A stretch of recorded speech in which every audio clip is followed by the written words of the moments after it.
મારા પ્રવચનનો વિષય છે માની મમતા. આપણે વિડીયોમાં જોયું કે એક માં એનો રોલ કેટલો બધો હોય છે, એના સાસુ સસરા પ્રત્યે, એના બાળક પ્રત્યે, એના પતિ પ્રત્યે, બરાબર. એટલે આપણે બધા જાણીએ છીએ કે સ્ત્રી જીવનના કેટલા તબક્કા છે? 3 તબક્કા છે. એક પુત્રી, પત્ની અને માતા. અને એમાં ત્રીજો જે તબક્કો છે એ ખૂબ જ મહત્વનો છે અને તે છે માતાનો, એટલે કે માતૃત્વનો.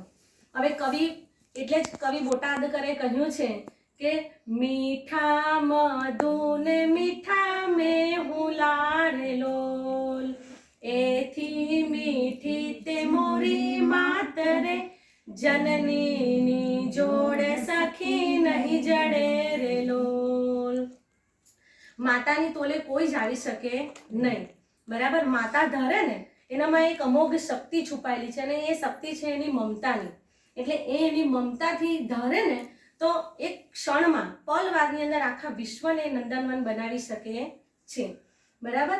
હવે જ્યારથી બાળક પોતાના માના ગર્ભમાં હોય છે ત્યારથી જ બાળકનો એની માતા સાથેનો અતૂટ નાતો એ બંધાઈ જતો હોય છે.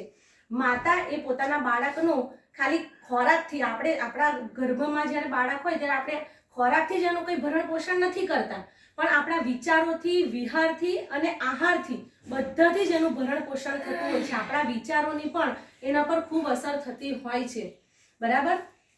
હવે આપણે સૌ જાણીએ છીએ કે રામાયણનું પરાક્રમી પાત્ર રાવણ એ તો બ્રાહ્મણ કુળના હતા. એમના પિતા તો એક ઋષિ હતા, પણ એમના માતા જે હતા ને એ કેવા હતા? થોડાક હિંસક વિચારના હતા. એમની વૃત્તિ હિંસક હતી. એટલે જ્યારે એ પ્રથમ 2 વાર એમણે ગર્ભધારણ કર્યું ત્યારે એમના વિચારોની અસર એમના 2 ગર્ભ ઉપર પડી અને એમને ત્યાં રાવણ અને કુંભકર્ણનો જન્મ થયો. પરંતુ જ્યારે ત્રીજી વખત એમણે ગર્ભધારણ કર્યું ત્યારે એમના પિતા જે ઋષિ હતા એ મહા પરાક્રમી હતા. એટલે એમણે એમના તપ અને એમનું તપોબળ પાથર્યું, મનોબળ, અને એ પાથરવાને કારણે એમને ત્યાં ત્રીજા બાળક તરીકે વિભીષણનો જન્મ થયો. પણ જ્યારે પહેલી વખત માતા ગર્ભવતી બનેલા ત્યારે એમના વિચારો નિમ્ન કોટીના હતા. એટલે 2 કેવા જન્મ્યા બાળકો? એવા જ હિંસક વૃત્તિ ધરાવનારા. અને આપણે સૌ જાણીએ છીએ કે આપણા દુનિયાની અંદર જે પરાક્રમી મહાપુરુષો થયા છે એ બધા જ પરાક્રમો કરે છે એમની પાછળ પીઠબળ તરીકે એમની માતાની મમતા જ છુપાયેલી છે, બરાબર. એ ભલે જગત પર શાસન કરે પણ એમના હૃદય પર તો કોણ શાસન કરે છે? જે પરાક્રમી મહાપુરુષો છે એમના હૃદય ઉપર અત્યારે નરેન્દ્ર મોદી આપણા વડાપ્રધાન છે, આપણે બધા જોઈએ છે, તો એ એમના માતા હીરાબાને કેટલું માન આપતા હતા.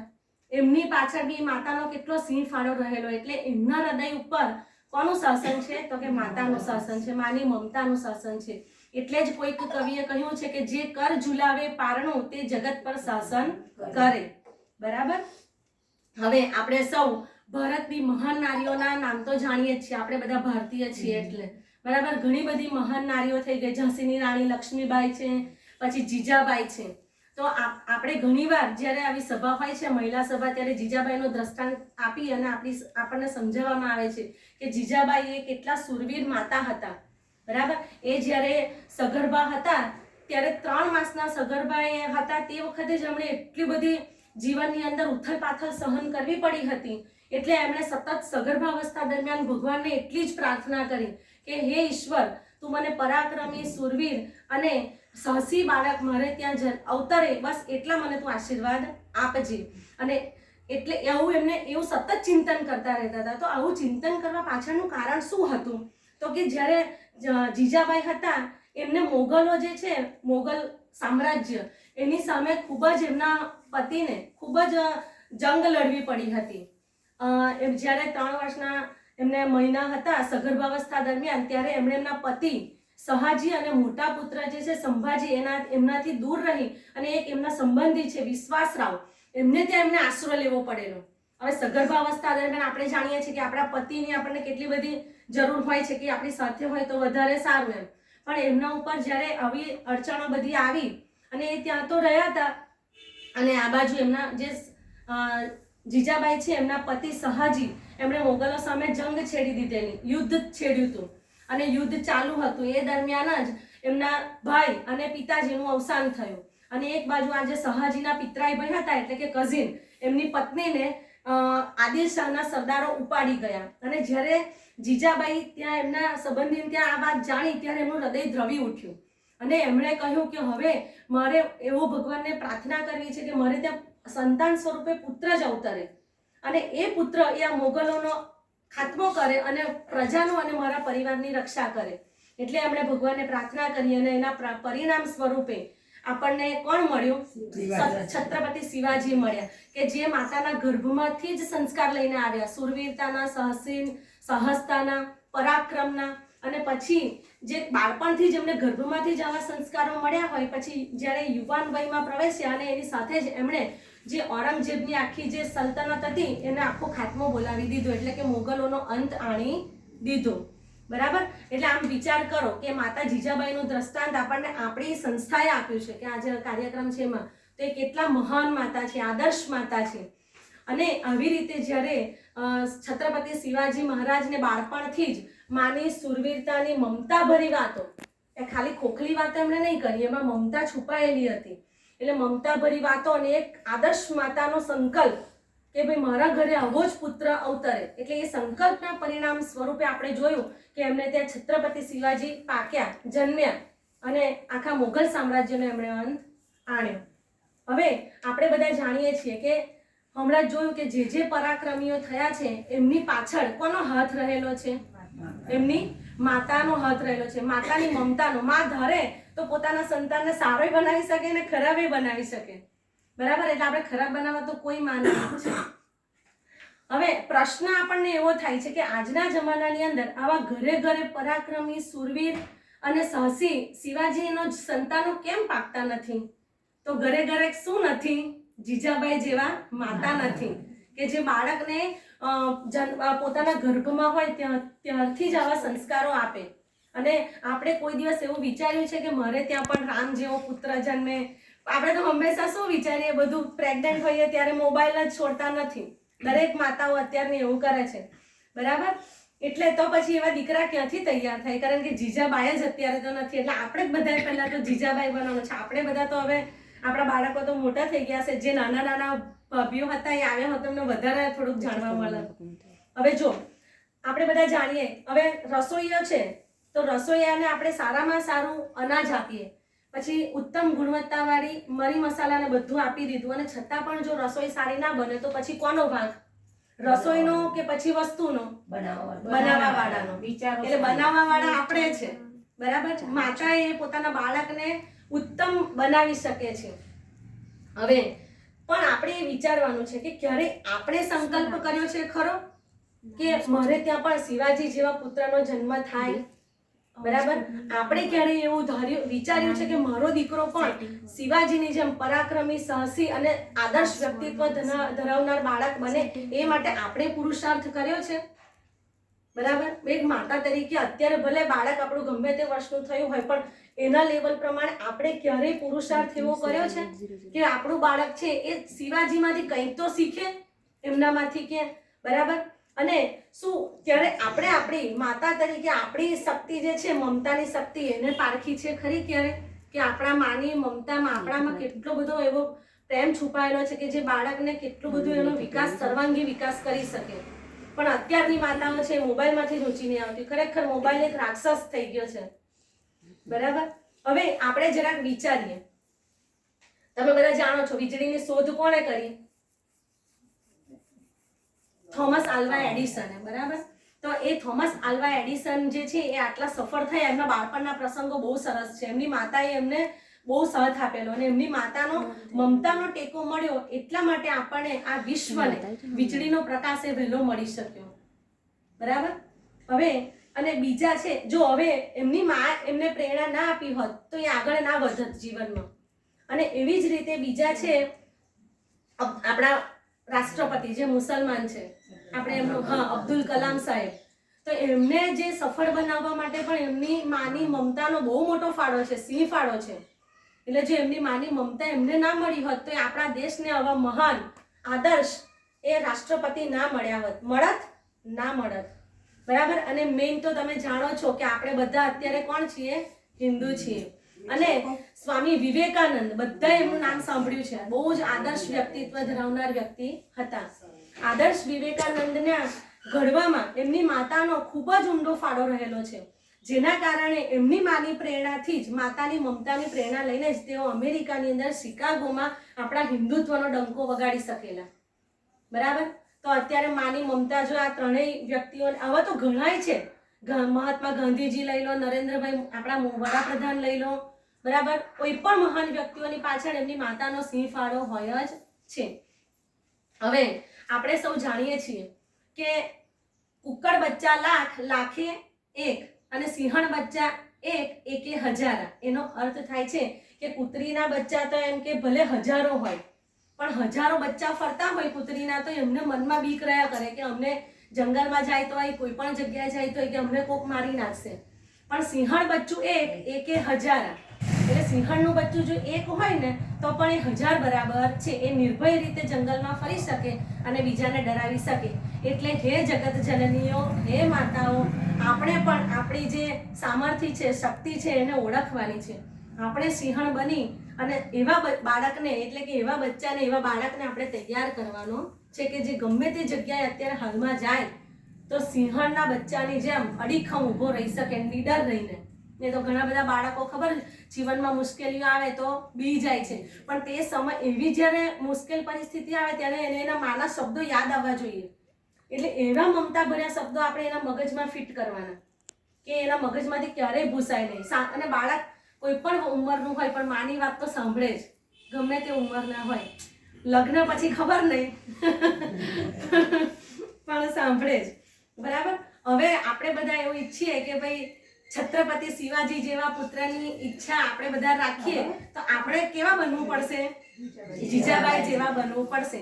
તો આપણા જે વિશ્વવંદનીય ગુરુ હરિ પ્રમુખ સ્વામી મહારાજે એવું કહ્યું કે સંતાનનું ઘડતર જેવું એની માતા કરી શકે ને એવું બીજું કોઈ કરી શકે નહીં.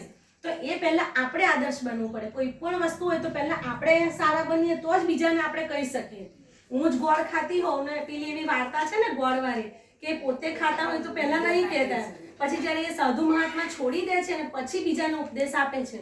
તો પહેલા આપણે આદર્શ શિવાજી જેવો પુત્ર જોઈતો હોય તો આપણે આદર્શ માતા જીજાબાઈ બનવું પડશે. તો એના માટે આપણે પ્રમુખ સ્વામી મહારાજ કહે છે, હા, હું નહીં કહેતી, પ્રમુખ સ્વામી બાપા એમ કહે છે કે એક માતા બરાબર 100. હા, એ આપણા ડોક્ટર આવે છે, ડોક્ટર સ્વામી કહે છે. વારંવાર ડોક્ટર સ્વામીનું આ કોટેશન છે, એ આમાં આવે જ છે. અને બાપા એવું કહે છે, પ્રમુખ સ્વામી મહારાજ, કે જો તમારે આદર્શ માતા બનવું હોય તો એના માટે તમારા આહાર, વિહાર અને વિચાર એ પણ તમારે આદર્શ બનાવવા પડે. કારણ કે આપણા વિચારો, આહાર અને વિહાર એટલે ફરવાનું, એ જો ઉત્તમ હશે, સંસ્કારી હશે તો ચોક્કસ આપણે ત્યાં શિવાજી જેવા સંતાનોનો જન્મ થશે, એવા સંતાનો તૈયાર થશે. બરાબર. આપણે સૌ જાણીએ છીએ કે આપણા બાળકો કેવા છે. આ તમારી બેબી છે ને, એ આ બાળકો કેવા છે ખબર? હંમેશા માતાનો કે માતા પિતાનો કોપી કેટ છે, કોપી કેટ કરે. એટલે માતા પિતાની કોઈ પણ પ્રવૃત્તિ હોય, બોલવાની હોય, ખાવાની હોય, એકબીજા સાથે વર્તન કરવાની હોય, પછી રહેવાની હોય, રીતભાર, મોટાને બોલાવવાની રીત હોય, કોઈ પણ એની માતા પિતાની નાનામાં નાની વાત પણ બાળક પર બહુ મોટી અસર કરે. બરાબર. એટલે બાળકો કોપી કેટ છે, પોતાના માતા પિતાનું બધું સંપૂર્ણ અનુકરણ કરે છે. હવે એના માટે તમને એક દ્રષ્ટાંત કહું કે 2 નાના પોપટ હતા, બહુ સુંદર અને એકદમ મીઠું મીઠું બોલે. હવે એક દિવસ આ પોપટ ઉપર વેપારીની નજર પડી ગઈ, એટલે એ વેપારી એ બંને પોપટને ઉઠાવી અને પોતાને ઘેર લઈ ગયો અને બંને પોપટને અલગ અલગ પાંજરામાં પૂરી દીધા. અને થોડા દિવસ પછી એણે પોતાની દુકાનમાં એ પોપટને વેચવા માટે મૂકી દીધા. અને એ એવું થયું કે જે એક આ પોપટ હતો એને પેલો પંડિત લઈ ગયા અને એ પોપટને કસાઈ લઈ ગયા. હવે તમે વિચારો શું થયું હશે? આપણે બધા જાણીએ જ છે. જે કસાઈ લઈ ગયેલો પોપટ એ શું બોલતો હતો? મારો મારો, કાપો કાપો. અને જે પંડિત લઈ ગયેલા પોપટ એ શું બોલે? રામ રામ ને સારી વાણી બોલે, મીઠી વાણી બોલે, બધાને આવકારે. બરાબર. તો તમે વિચાર કરો કે આ પોપટ એટલે કે એક પક્ષી છે. જો પક્ષી ઉપર પણ જો 2 અલગ અલગ વાતાવરણ મળ્યા, એક કસાઈના ઘરનું અને એક પંડિતના ઘરનું, તો એ પક્ષી ઉપર પણ જો આટલી બધી અસર થતી હોય, બરાબર, એ સજીવ જ છે પણ પક્ષી છે, તો પણ એમના પર આટલી બધી અસર થતી હોય, તો આપણને જે આપણા સંતાનો મળ્યા છે, બરાબર, મનુષ્ય રૂપે. તો એમના ઉપર તો આપણા માતા પિતાના રહેણી કરણીની રીતભાતની કેવી અસર થાય વિચારો આપણે, થાય કે ના થાય? બરાબર, એ તો મનુષ્ય રૂપે છે, બુદ્ધિજીવી પ્રાણી છે. એટલે આપણે એક વાક્ય બોલવું હોય તો પણ 100 વાર વિચારીને બોલવું પડે. બરાબર. હવે આપણે જોઈએ કે તમે બધા જાણો છો હોળી પર આપણે કોની વાતો આપણે બાળકોને કહીએ છીએ? પ્રહલાદની. તો હિરણ્યકશિપુ એ તો રાક્ષસ હતો, પણ કોણ એમને ત્યાં શ્રેષ્ઠ હશે, જેની વૃત્તિ સારી હશે કે એમને ત્યાં પ્રહલાદ જેવા ભગવાન ભક્તનો જન્મ થયો? એમની માતાનો. એમની માતા જે હતા ને એ કેવા હતા? સદવૃત્તિના હતા, સારા હતા, સદભાવી હતા. બરાબર. અને એના કારણે એમના સંસ્કાર રૂપે આવા પ્રહલાદ જેવા હરિભક્તનો, ભગવાનના પરમ ભક્તનો પાછા કે ક્ષણે ક્ષણે પ્રહલાદની રક્ષા કરી. કેટલી બધી વાર હિરણ્યકશિપુ એને મારવાનો પ્રયત્ન કર્યો હતો, છતાં પણ કેટલી બધી વાર ભગવાને એની રક્ષા કરી. તો એક રાક્ષસ કુળના હતા અને છતાં પણ ત્યાં ભગવાનનો ભક્તનો જન્મ થયો, જેવી રીતે વિભીષણનો થયો. બરાબર. તો આપણે એ વિચારવું રહ્યું કે આપણે હવે કેવા માતા બનવાનું છે અને કેવી રીતે એના માટે કેવા પ્રયત્નો કરવાના છે. બરાબર. આજના કળિયુગની અંદર આપણા બધાનો શત્રુ છે જ. કોણ છે? મોબાઈલ. બરાબર. તો આપણે શું કરવાનું છે? આપણા માટે, આપણા બાળકો માટે, આપણી સુખાકારી માટે, આપણા બાળકોની સુખાકારી માટે અને આપણા બધાના જ ભવિષ્ય માટે, તમામ માતાઓના ભવિષ્ય માટે આપણે બધાએ જાગૃત થવાનું છે અને આ મોબાઈલ રૂપી રાક્ષસને દૂર મૂકવાનો છે. આપણે નહીં લેવાનો અને બાળકોને નહીં લેવા દેવાનો. બરાબર. તો જ આપણું બાળક તો જ છત્રપતિ શિવાજી જેવા તૈયાર થાય. એવા ના થાય તો આજના યુગમાં ટકી શકે એવા તો આપણે બનાવવા પડશે. બરાબર. તો આ રીતે હમણાં ફાલ્ગુનીબેને વાત કરીને કે તમે ધારો ને, એક માતા ધારે તો એ પોતાના બાળકને ક્યાંથી ક્યાં લઈ જઈ શકે. બરાબર. ડોક્ટર સ્વામી ઘણીવાર એવું કહે છે કે એક સારી માતા, એક સંસ્કારી માતા, એક સંસ્કારી માતા એ 100 સારા શિક્ષકોની ગરજ સારે છે. હવે હું શિક્ષક જ છું. ડોક્ટર સ્વામી વિશેષણ વાપરે છે કે સારા શિક્ષકો તો ઘણા બધા છે, પણ શિક્ષકોમાં કેવા 100 સારા શિક્ષકોની ગરજ સારે છે. તમારા બાળકને 100 શિક્ષકો લાવીને મૂકો, ટોપ ક્વોલિટીના, ઉચ્ચ ક્વોલિટીના, સારામાં સારું એજ્યુકેશન આપે એવા શિક્ષકોની તોલે એક માતા આવે તો વિચાર કરો કે માતાનું સ્થાન કેટલા લેવલે ભગવાને પછી આ બધાએ આંક્યું છે. બરાબર. આપણે જાણીએ છીએ કે માં તેમાં બીજા વન વગડાના વાન. બરાબર. પછી પ્રેમાનંદે કહ્યું છે કે ગોળ વિના મોડો કંસાર અને માત વિના સૂનો સંસાર. બરાબર. એટલે બાળકના જીવનમાંથી એના માનું વાત્સલ્ય જતું રહે તો બાળક ત્યાં જ અડધું તો ઉદાસ ફિક્કું પડી જાય. પિતા વગર એક સમય એને ચાલી જાય, પણ માતાની મમતા વગર ચાલે નહીં. આપણે વિડીયોમાં જોયું ને કે દરેક એના 2 બાળકો કહે છે કે મારી મમ્મી મને અભ્યાસમાં મદદ કરે છે. એટલે બીમાર હોય ત્યારે બાળકને પહેલું કોણ યાદ આવે? અત્યારે મારી મમ્મી નથી છતાં પણ હું બીમાર હોઉં તો પહેલા મારી મમ્મીને જ યાદ કરું. એટલે માની તોલે કોઈ આવી શકે નહીં. તો આજના દિવસે આપણા વાણી, વર્તન, વિચાર બધું જો સંસ્કારી હશે તો આપણે ત્યાં પણ ચોક્કસ છત્રપતિ શિવાજી જેવા સંતાનો પાકશે ને પાકશે જ. બરાબર. તો આપણે સૌ માતાની મમતાની આ અમોઘ જે શક્તિ છે, સામર્થ્ય છે એને ઓળખી શકીએ અને એક આદર્શ માતા બની શકીએ જીજાબાઈ જેવા. એવા જ ભગવાન સ્વામિનારાયણ, પ્રમુખ સ્વામી મહારાજ અને પ્રગટ ગુરુ હરિ મહંત સ્વામી મહારાજના ચરણોમાં પ્રાર્થના. શ્રી સ્વામિનારાયણ ભગવાન.